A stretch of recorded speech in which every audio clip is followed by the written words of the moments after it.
বিশ্বের তৃতীয় বিরল শিবলিঙ্গ রয়েছে বাংলার এই গ্রামে। শিব দুর্গা একসাথে অধিষ্ঠিত হন এখানে। এই জেলাতেই রয়েছে এমন মন্দির, চোখে দেখলে জীবন হয় সার্থক। কিভাবে যাবেন এই শিব তীর্থে জানুন। দেবতাদের আদিদেব মহাদেব, তিনি যেমন সংহারকর্তা, ঠিক তেমন ভক্তদের রক্ষা করেন তিনি। অল্পতেই তিনি সন্তুষ্ট হন, তাই তার নাম আশুতোষ। ভগবান শিবের মাস হিসেবে পরিচিত শ্রাবণ মাস। সারা শ্রাবণ মাসে ভগবান শিবের আরাধনা করা হয়। শ্রাবণ মাসের প্রতিটি সোমবারে রয়েছে আলাদা আলাদা গুরুত্ব। 12 অগাস্ট চতুর্থ তথা শেষ সোমবার শিবের মাথায় জল ঢালতে ভক্তরা গিয়েছিল মন্দিরে মন্দিরে।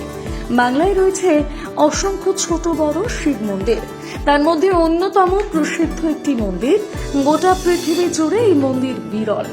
বিশ্বের মাত্র 3 জায়গায় রয়েছে শিব পার্বতীর মিলনের ছবি। হর পার্বতীর মিলনে সেই দৃশ্য দেখার সৌভাগ্য সকলের হয় না। শিব পুরাণ অনুযায়ী শিব এবং পার্বতীর বিয়ের মাস এই শ্রাবণ মাস। তাই শ্রাবণ মাসে অবিবাহিত মেয়েরা উপবাস থেকে শিবের পুজো করে থাকেন। বিশ্বাস, এতে নাকি মহাদেবের মতন স্বামী পাওয়া যায়। এমনকি এই স্বামীর কল্যাণার্থে বিবাহিত মহিলারাও ভক্তি ভরে দেবতার পূজা অর্চনা করে থাকেন।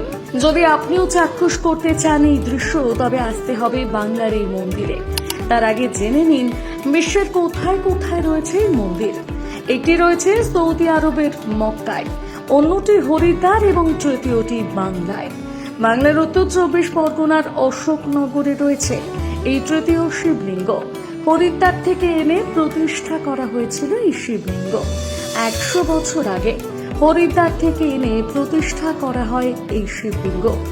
এই সম্পূর্ণ শিবলিঙ্গটি তৈরি হয়েছে কোষ্টি পাথর দিয়ে, যার উপরের অংশ লাল এবং নিচের দিকটা কালো।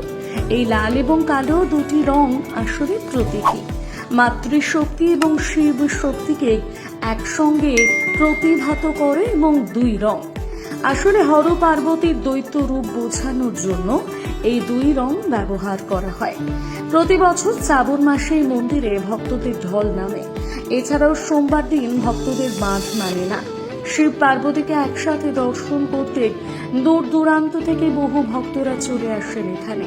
তবে এখানে শুধুমাত্র শিব পার্বতীর বিগ্রহ নয়, আলাদা শিবলিঙ্গ রয়েছে। উপবাস থেকে কাঁধে বাঁক নিয়ে ভক্তরা আসেন এই মন্দিরে। অভীষ্ট পূরণ হলেই দণ্ডি কেটে পুজো দেওয়ার নিয়ম রয়েছে।